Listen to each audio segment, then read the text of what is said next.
There is nothing worse than joining a virtual training and realizing it could have been an email. You don't know why you're there, what you're supposed to be learning, or how it's going to impact you and your role in your job. My goal is to get rid of the could have been an email blues. And there are many different ways that you can do this, as long as what you're doing is strategic and compassionately human-centered. But the element that we're going to talk about today can help transform your training. And I'm so excited because I've invited a learning and development leader, Monique Purnell, to join me. Monique is the Learning and Development Manager at Alpha Gamma Delta International Headquarters. And we're going to talk all things storytelling. Let's dive in. It's Learning for Good.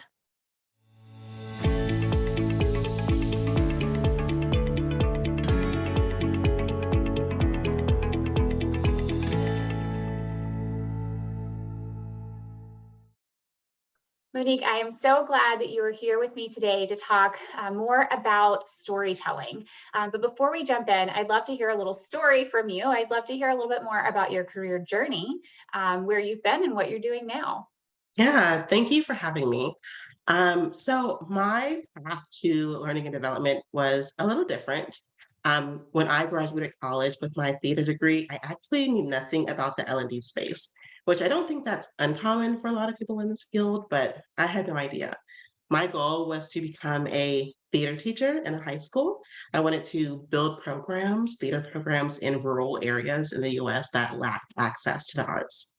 But that changed. I actually ended up going into higher education. And so I worked in student services and student access roles for about 10 years of my life. And so I've done roles such as a research grant coordinator. I've worked in admissions, financial aid, but predominantly I've spent time as an academic and career advisor. So I think probably the last 6 or 7 years of my time in higher ed was spent as a career and college advisor. And I really enjoyed that role. I really loved working with the students and being able to inspire them, helping them work through problems they were having within the college and making sure that they had a successful and welcoming journey while they were in college. And also really helping them craft their future. So, like I said, I did a lot of career advising in this role too. And I enjoyed that. But sometime around 2020, I burnt out as we all experienced the pandemic. And so it just wasn't a great time for me to stay in this role. And I was really looking to change at my career goals. And I had to give myself the advice that I gave my students, and that was, you can change your mind. Your first career does not define you for a lifetime. And so I myself took that advice and started doing some career searching. And I came across the field of learning and development and instructional design. And so that really piqued my interest because I could still work with learners, which I was really passionate about, but also use that creative side from my theater background, which I had been craving for several years. And so, also really integral to the story is around the same time, I started working, volunteering really with my national sorority, building curriculum. And that's actually how I met Heather. We built curriculum for the collegiate members in our sorority organization. And, I really enjoyed it. So fast forward to 2021, I decided to leave my role as an academic advisor. And I spent the last year working in freelance, building curriculum for different organizations. And most recently, I took on a role back in August as the Learning and Development Manager at Alpha Gamma Delta International Headquarters, which is also a sorority. It's an international sorority. And so I love it. I get to build curriculum for the collegiate members that touches on professional development, personal development, leadership development as well, and manage a lot of the learning programs that they have there. That's awesome. I love hearing how people's careers progress because they are so different, so unique to each individual. And to think about kind of where you were in kind of that academic advisor role and how you use that through your transition. And then now in your current role, you're kind of using the best of both, right? Well, best of all three, Yeah, I guess I would say, the theater, the academic advising, and then the curriculum work that you were doing both in a volunteer capacity and as a freelancer as well. And you kind of combined all of that into mhm, this amazing opportunity with the sorority that you're with now. So, and how much are the people going to benefit from that, right? To have all three of yeah, those things together. I don't know. I find that really fascinating and exciting. So, thank you for sharing a little bit about your career journey with us. So we're talking today specifically about kind of virtual training, though I would say this applies to all training, and it's probably not just virtual, but for today's focus, we're going to talk about virtual training, and we're talking about storytelling in virtual mhm, training, because virtual training can be, if it's not designed well, it can be boring, and that's not what we want. We want training that is designed well, that's really engaging, that's effective. It helps organizations meet the goals that they mhm, have, but keeps learners engaged in the process, hands-on, so that you're seeing that behavior change.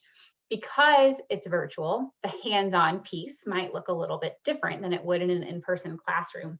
And so one of the elements that you can use in in-person training, but is really effective in virtual training, to start to get people to think about how they might use something on the job or how they might make a behavior change, storytelling is really a great way to do that. And so I'm curious to hear from you how you've used stories in virtual training.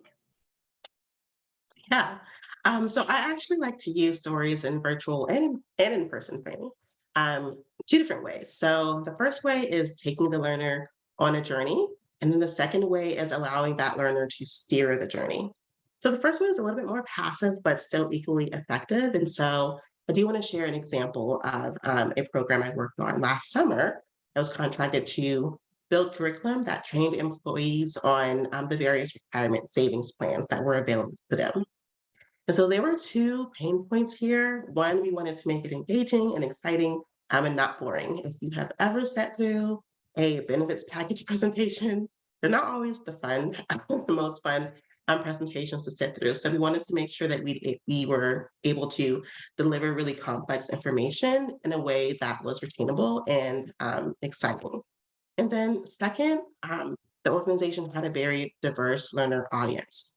So they were multi-generational, and they were in different places in their careers. So we had to work out a way to present the information so that it was relevant for everybody. And so the best way to do that, I thought, was to write a story. So in this training, we introduced two characters, Jim and Megan. And so these characters span generations and had varying years of service to their organization. And they also had different goals for retirement. And so this was really important because this impacted what options were available for them in their retirement savings plan. And so we carried these characters through the entirety of the training. And as we introduced a different concept, a different plan, we would bring Jim and Megan back into the storyline to talk about how this impacted them. And at the end of the day, they ended up making a decision on a plan that best suited their needs and best suited their life goals. And so I think that was just a really engaging way to really put the learners in the shoes of those characters. It was relevant to them. They could really see themselves in that position because they were in that position.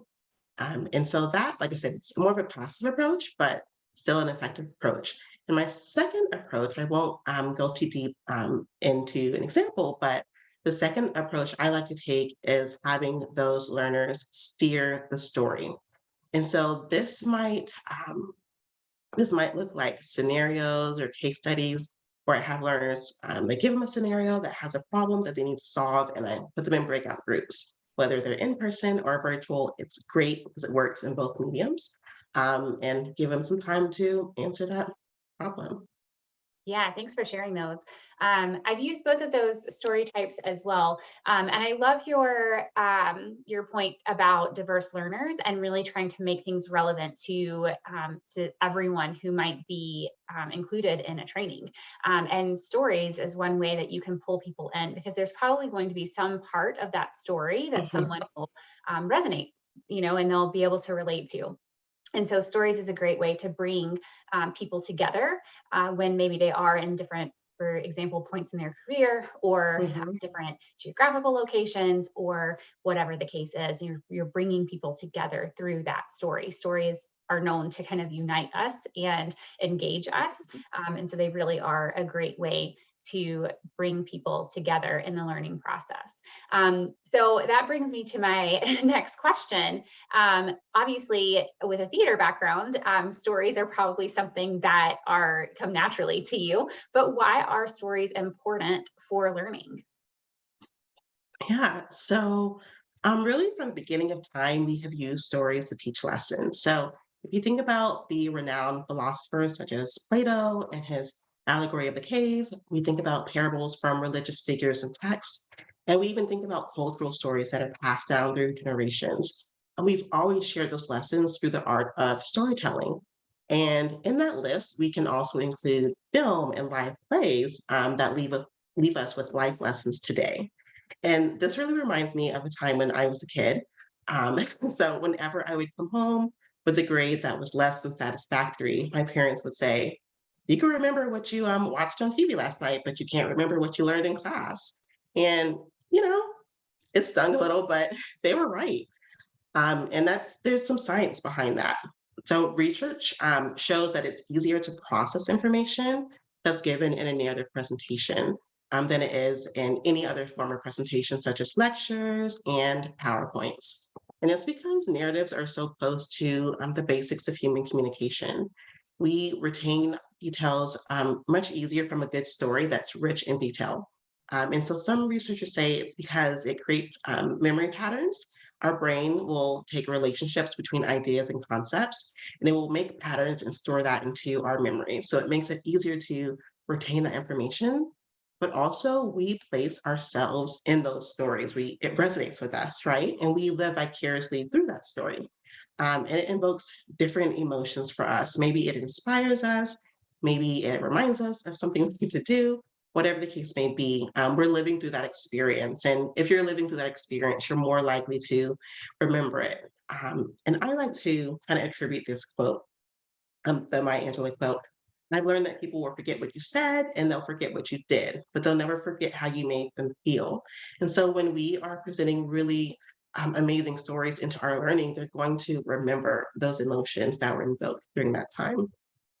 And then the last thing is that storytelling is really central to our meaning making and our sense of making meaning to different concepts. So through storytelling, we're able to live out those concepts and gain a new perspective and make connections to ideas that maybe we hadn't seen before through a different lens. And so it really gives us the opportunity to piece those concepts together, whether you're learning about social emotional learning or you're learning about why you're doing something on the job and why it's important that we follow it in steps one, two, three, and not ABC.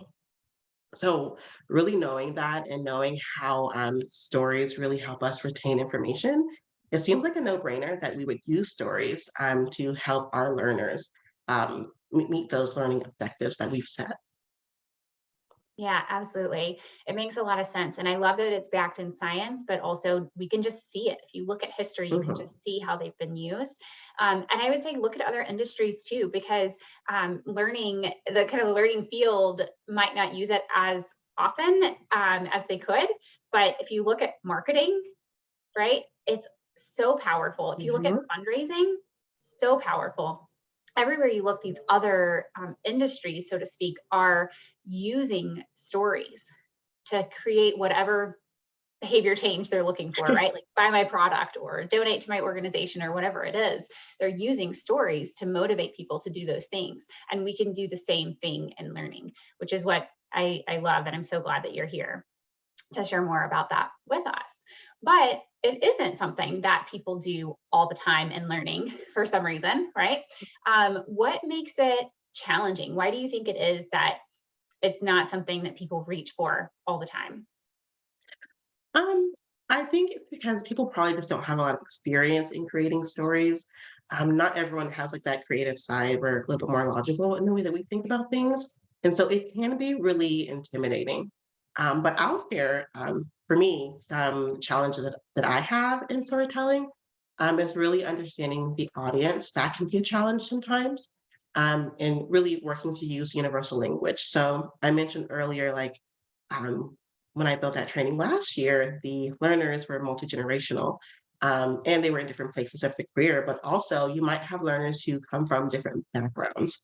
And so really understanding when you're building your stories, you want to make sure you're not offending anyone, and you want to make sure there's enough context to where anyone who walks up the street can understand what you're saying. And so sometimes that makes a challenge, that creates a little bit of a challenge. And then also, I don't know about you, but I like context, context, context. And so for me, I like to put all the information that I can to make sure that my learners have what they need to make that behavioral change. And so that's a challenge, really just kind of editing and scaling back because when we are in this training, we got to understand we are not writing a screenplay, we're not writing a novel. We have a finite time to connect with these members. And so we really have to really be particular about what's the most salient piece of information that we need to add into the story to make sure that we are hitting our targets. Yeah, that's a good point, because it is, especially if you think about a virtual training in person, you have a little bit more leeway maybe with time in some cases. Mhm. But with a virtual training, you're typically looking at an hour, 90 minutes, 2 hours, and that's kind of the time that you have. You might have multiple sessions, but in the time that you have with the learners, it's usually more limited. So how do you provide them enough context so that they Mhm. understand the story, they relate to the story, they can follow the storyline and see how it applies to them, but also leave room for whatever else it is that you need to accomplish in that 2 hour session.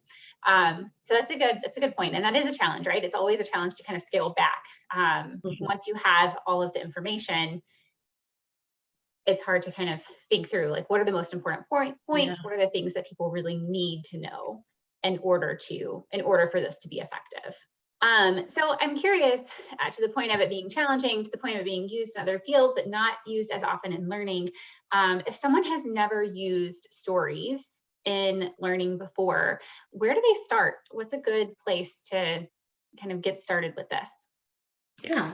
So I mentioned before, like a challenge is being intimidated by the process. I would say just jump in with developing your structure for the story. And there's so many different ways you can structure a story. It's linear, nonlinear, circular, interactive storylines. And those can get kind of complex as we move through those. And again, we're not writing a script, right?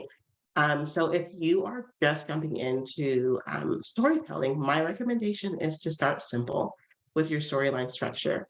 Start with a linear structure. And at minimum, that structure is going to have a beginning, a middle, and an end.